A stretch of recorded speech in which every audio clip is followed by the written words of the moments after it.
संसद में एपिडा अधिनियम किस वर्ष पारित किया गया था? तो दोस्तों इसका राइट आंसर है A 1985। Aadhaar based e KYC, self KYC और ओटीपी बेस्ड कन्वर्जन भारत सरकार द्वारा शुरू किए गए सुधारों का एक हिस्सा है। दोस्तों इसका राइट आंसर बी होगा, दूरसंचार सुधार। हाल ही में खबरों में रहे बी.आर. चौधरी किस संगठन से जुड़े हैं? दोस्तों इसका राइट आंसर होगा सी, भारतीय वायुसेना। आज़ादी का अमृत महोत्सव मनाने के लिए कौन सा संगठन सेलिंग रेगाटा और सेल परेड आयोजित करने जा रहा है? तो दोस्तों इसका राइट आंसर होगा डी, भारतीय नौसेना।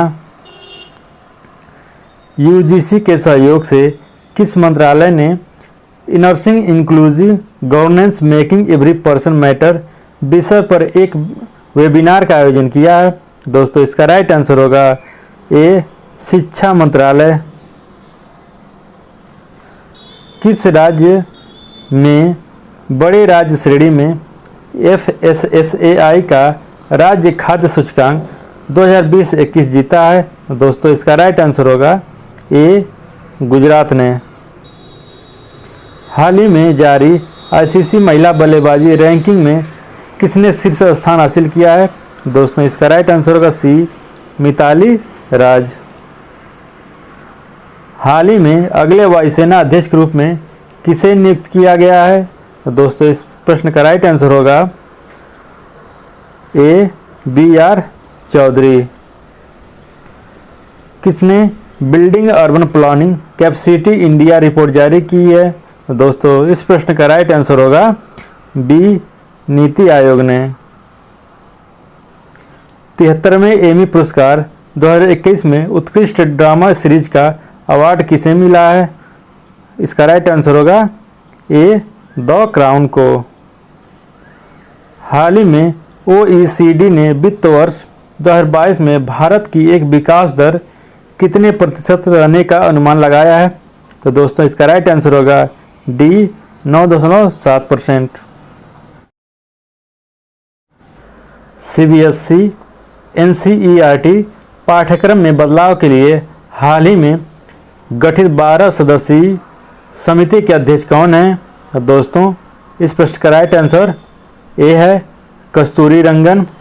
भारत सरकार ने CBSE NCERT पाठ्यक्रम में बदलाव के लिए दिशा निर्देश तैयार करने के लिए कस्तूरी रंगन की अध्यक्षता में 12 सदस्यीय राष्ट्रीय संचालक समिति का गठन किया है।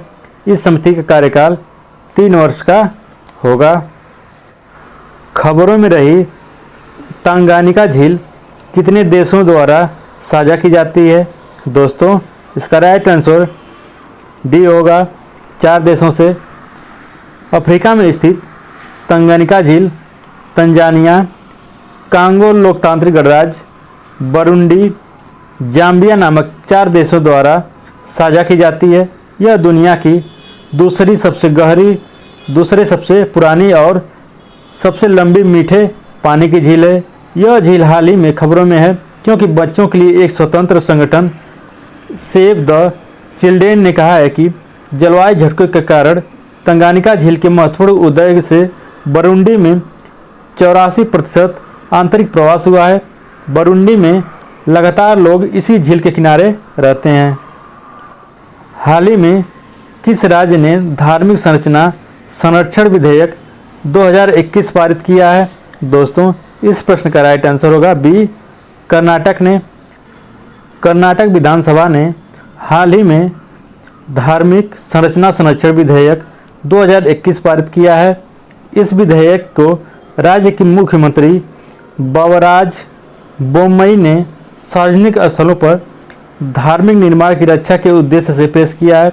इस विधेयक के अनुसार एक धार्मिक संरचना को मंदिर, चर्च, मस्जिद, गुरुद्वारा, बुद्ध विहार, मजार आदि के रूप में परिभाषित किया है, जो कानून के अधिकार के बिना सार्वजनिक स्थान पर बनाया गया है।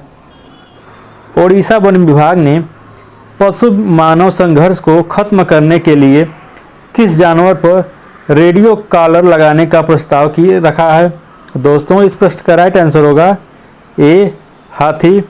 उड़ीसा के वन विभाग ने राज्य के 7 हाथियों पर रेडियो कॉलर लगाने, उनकी आवाजाही पर नज़र रखने और उन्हें मानव बस्तियों में प्रवेश करने से रोकने का प्रस्ताव दिया है। इसका उद्देश्य पशु मानव संघर्ष को समाप्त करना है। इसके लिए चंदका वन्यजीव अभयारण्य के 3 हाथियों और सिमलीपाल टाइगर रिजर्व के 4 हाथियों को चुना गया है।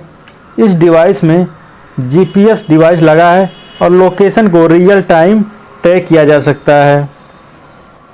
Transforming food system for rural prosperity report को किस संगठन द्वारा जारी किया गया है? दोस्तों, इस प्रश्न का राइट आंसर होगा बी, IFAD द्वारा international fund for agricultural development द्वारा transforming food system for rural prosperity report जारी की गई है, जो एक अंतर्राष्ट्रीय वित्तीय संस्थान और संयुक्त राष्ट्र की विशेष एजेंसी है। इस संगठन का मुख्यालय रोम, इटली में है। इस रिपोर्ट में खेती के साथ साथ छोटे और मध्यम उद्योगों में सरकारी निवेश पर जोर दिया जाएगा, जो कृषि गतिविधियों का समर्थन करते हैं। अभी हाल ही में भारत के किस समुद्री तटों को ब्लू फ्लैग से सम्मानित किया गया है? दोस्तों, इस प्रश्न का राइट आंसर होगा डी, ए और बी। भारत में 2 और समुद्री तटों को ब्लू फ्लैग प्रमाणन से सम्मानित किया गया है, जो एक अंतर्राष्ट्रीय इको स्तरीय टैग है, जिससे देश में ऐसे समुद्र तटों की संख्या 10 हो गई है। इस साल प्रमाणन प्राप्त करने वाले 2 समुद्री तट तमिलनाडु में कोयलम और पांडुचेरी में ईडन। दोस्तों, आइए जान लेते हैं ब्लू फ्लैग प्रमाणन है क्या। तो ब्लू फ्लैग प्रमाणन विश्व स्तर पर मान्यता प्राप्त इको लेवल है, जो 33 कड़े मानदंडों के आधार पर 4 प्रमुख शीर्ष हैं। हाल ही में कहाँ आयोजित होने वाली सार्क देशों के विदेशी मंत्रियों की बैठक को रद्द कर दिया गया है? तो दोस्तों, इस प्रश्न का राइट आंसर होगा सी, न्यूयॉर्क में। खबरों के मुताबिक पाकिस्तान चाहता था कि तालिबान की नई सरकार दक्षिण एशियाई देशों के संगठन सार्क में शामिल कराया जाए ताकि उसे सहयोगी मिल सके, लेकिन अन्य देशों ने इस प्रस्ताव का विरोध किया और आखिरकार यह बैठक रद्द हो गई, कैंसिल हो गई।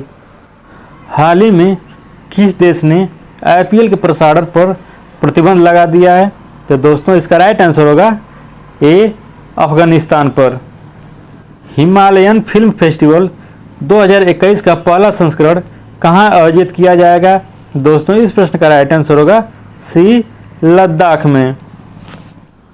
द हिमालयन फिल्म फेस्टिवल 2021 का पहला संस्करण लेह लद्दाख में शुरू हुआ है, जो 24 सितंबर से शुरू हुआ है और 28 सितंबर तक चलेगा।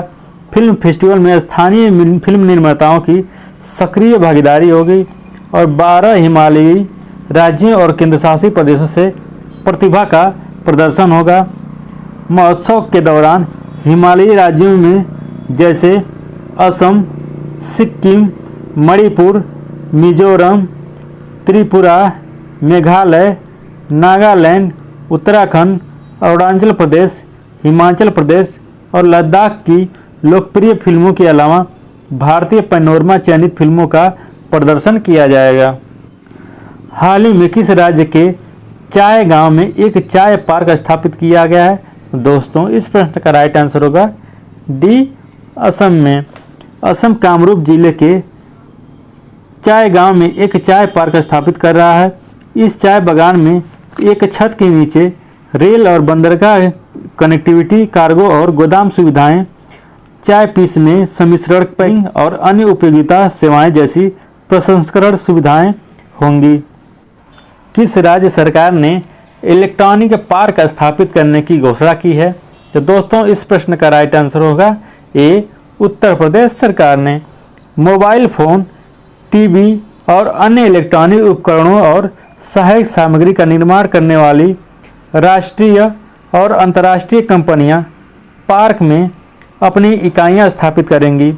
नया इलेक्ट्रॉनिक पार्क लगभग 50,000 करोड़ रुपए के निवेश से बनेगा और साथ ही हजारों स्थानीय युवाओं के लिए रोजगार पैदा करेगा।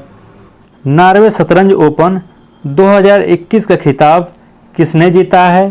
तो दोस्तों इस प्रश्न का राइट आंसर होगा बी जी मुकेश ने।